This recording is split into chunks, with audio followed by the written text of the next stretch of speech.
नमस्कार, स्वागत है आपका न्यूज जनशक्ति में। आइए रुक करते हैं आज की खास खबरों की तरफ। सरकार शिक्षा को बढ़ावा देने के लिए बड़े बड़े वादे तो कर रही है, वहीं दूसरी ओर जमीनी स्तर पर देखा जाए तो ये वादे झूठे ही पाए जाते हैं। राजकीय उच्च माध्यमिक विद्यालय चित्रावास पंचायत समिति सायरा का भारतीय ट्राइबल पार्टी के कार्यकर्ताओं द्वारा निरीक्षण किया गया। निरीक्षण के दौरान जानकारी मिली कि विद्यालय में कुल 21 पद शिक्षकों के व 2 पद मंत्रालयिक कर्मचारियों के स्वीकृत हैं, जिसमें से विद्यालय में सिर्फ 3 अध्यापक ही सेवाएं दे रहे हैं, जबकि 3 पद उदयपुर पद स्थापित हैं।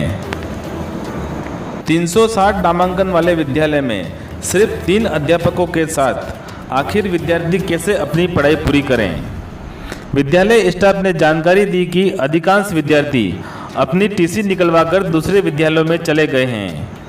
विद्यालय स्टाफ ने जानकारी दी कि रिक्त पदों के लिए पूर्व में भी ग्रामवासियों के जरिए मांग की गई है, पर आज तक रिक्त पद नहीं भरे गए। विद्यालय में विद्यार्थियों के लिए स्वच्छ पेयजल भी उपलब्ध नहीं। विद्यार्थी हैंडपंप से पानी पीते हैं। गौरतलब है कि राजकीय उच्च माध्यमिक विद्यालय चित्रावास पूर्व मंत्री रहे मांगीलाल जी गरासिया के गांव में ही स्थित है। फिर भी विद्यालय में स्टाफ की कमी ये सोचने को मजबूर करती है कि क्या गरीब विद्यार्थी को शिक्षा पाने का अधिकार नहीं। स्टाफ की कमी के चलते विद्यार्थियों की नींव ही कमज़ोर हो रही है। आखिर ये विद्यार्थी भविष्य की कंपटीशन परीक्षाओं में कैसे सर्वाइव कर पाएंगे। समस्या तो आती है, अब 3 जने हैं, इतने बच्चे हैं, फिर क्लासें भी इतनी हैं। तो इस बारे में आपने कभी आगे जो मंत्री साहब हैं या आगे जो उच्च अधिकारी उनको प्रस्ताव भेजा है आपने किसे क्या? हमने तो हमें गांव वालों के माध्यम से खिलवाए भी हैं बहुत बार। तो कुछ अभी तक कुछ हुआ नहीं। एक बार बीच में विधायक साहब भी आए थे, प्रताप लाल जी, उनको भी बताया था हमने। उन्होंने भी आगे कलेक्टर साहब से बात की, वो उन्होंने कहा कि हम डेपुटेशन वाले को भेज देंगे। तो ये कितने टाइम से ये जो पद हैं लेफ्ट मतलब ये चल रहे हैं, कम चल रहे हैं यहाँ पे? ये तो क्या, तो हम तो स्टार्टिंग में ये आते तो सब बाहर के थे। पहले तो स्टाफ था हमारे पास 12-13 जने थे, और आधे जो बाहर के थे लेक्चरर थे वो सब ट्रांसफ़र करवा के चले गए। अभी यार 3 लोग आप बता रहे हो, आप 3 जने, तो ये 3 आपका कंटिन्यू कब से, 3 ही कब से हो कंटिन्यू आप? ये 2 जने तो पिछले सत्र से ही हैं, बाकी एक मैडम तो अभी बीच में गए थे। अच्छा, तो आप कुछ सुझाव देना चाहें बताएं। जो तो क्या है सर, हमारे तो क्या स्टाफ, आप अगर आपके माध्यम से आगे बात आगे पहुंचती है और स्टाफ की अगर पूर्ति हो जाती है तो बढ़िया बात है। एल छानवाल और हमारे पूरे साथ में एक्स जेलर हीरालाल जी पारगी साहब, अमेर जी गमेती और बाकी और भी सोशल वर्कर गुरुजन भी थे, लेकिन वो स्कूल की वजह से हमारे साथ में नहीं आए। यहाँ चित्रावास स्कूल में हम 3 दिन पहले भी आए थे, लेकिन स्कूल टाइम के बाद हो गए थे। पता लगा, गाँव वालों से पूछा कि यहाँ पर स्टाफ जितना होना चाहिए उतना नहीं है, तो आज हम विशेष तौर से यहाँ पर आए। आने वाली 15 तारीख को उदयपुर में कलेक्टर साहब की जन सुनवाई कार्यक्रम भी है, तो हम उसमें ही खास तौर से इसको पुटअप करना चाहते हैं कि ऐसी जगह जहाँ पर एक्स मिनिस्टर उदयपुर में यहाँ पर रहे हुए हैं, अभी भी जनरल सेक्रेटरी भी शायद राजस्थान पदाधिकारी वर्तमान गवर्नमेंट के हैं, तो हम उनकी भी संज्ञान में डालेंगे इस बात को। और बाकी ये शायद रोड के ऊपर के जहाँ पर आवागमन के इजी साधन है, वहाँ तो जितना स्टाफ पोस्टेड नहीं है, वहाँ डेपुटेशन पे एक्स्ट्रा मिल रहा है। और ये इंटीरियर गांव के जो ट्राइबल एरियाज है, जहाँ पर सरकार पता नहीं इसको क्यों गंभीरता से नहीं ले रहे हैं। 360 की उपस्थिति है, 21 पद स्थापन है, जिसमें 2 मंत्रालय मान लो तो भी 21 रेगुलर है।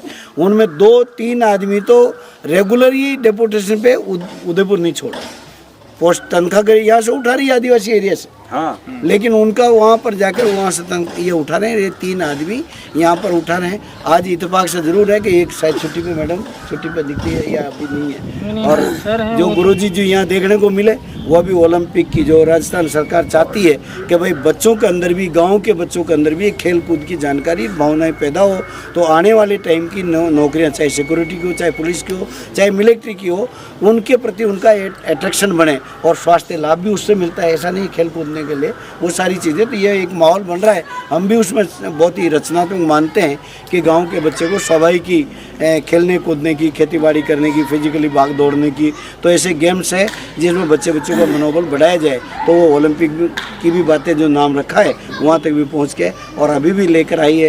हीना का नाम आपने सुना हो, जिनको भी ये जो असम से इनसे हिमा दास, तो इस तरह से यहाँ भी लेके, चाहे वो कबड्डी में लाओ, खो खो में लाओ, चाहे जिसमें भी लाएंगे, लेकिन उनके अनुकूल फिजिकली तो वो माहौल अच्छा है। हम चाहेंगे कि राज्य सरकार के द्वारा जो इस तरह की उपेक्षात्मक है, कुछ नेगेटिव चीज़ें जो यहाँ पर दिखी है खास तौर से, लेकिन स्टाफ नहीं होने की वजह से जो है उनको क्या हम दोष दें।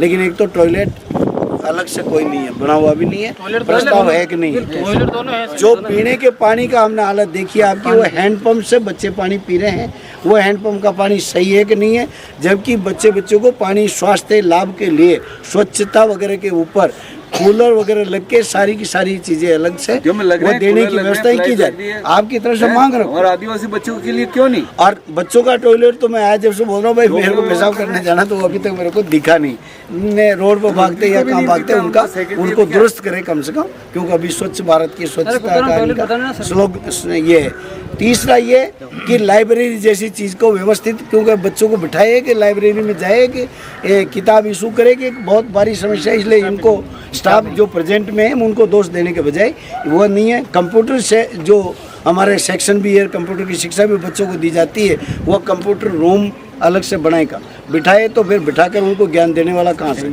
जो है जो ही नहीं है, तो कंप्यूटर को दिखाकर वो खामियां हैं जिसको राज्य सरकार और हमारी शिक्षा देने वालों को गंभीरता से लेना चाहिए। ये गाँव के बच्चों के साथ में सरासर पक्षपातपूर्ण तरीका लग रहा है, जिसको हम गैर जिम्मे मतलब ये कहेंगे, निंदा भी करूंगा मैं तो, क्योंकि शिक्षा के बजट इतने कटौती की जा रही है। नाम ओलंपिक खेल कूद के इनके बड़े बड़े बजट लेके पंचायतों को इनको इन्वॉल्व किया जा रहा है। इधर बच्चों के पेरेंट्स से, इनसे भी हम आशा करेंगे कि टीचर्स और पेरेंट्स डे पे उनको बुलाकर इस बात के लिए जागरूक किया जाए कि आप ग्राम सभाओं में, पंचायतों में जब बैठते हो तो वहाँ पर भी प्रस्ताव लो, नहीं तो आने वाले टाइम में एक जगह हम गए तो उन्होंने कहा कि अगली बार में हम किसी को भी राजनीतिक पार्टी वालों को वोट नहीं देने की धमकी देंगे। मैंने कहा ये नेगेटिव चीज़ है, लेकिन आप अपनी बात तो रखो, पुटअप तो करें, लिख के दो, हमको दो, हम आए हैं, हम जाके कलेक्टर साहब को बोलेंगे। अभी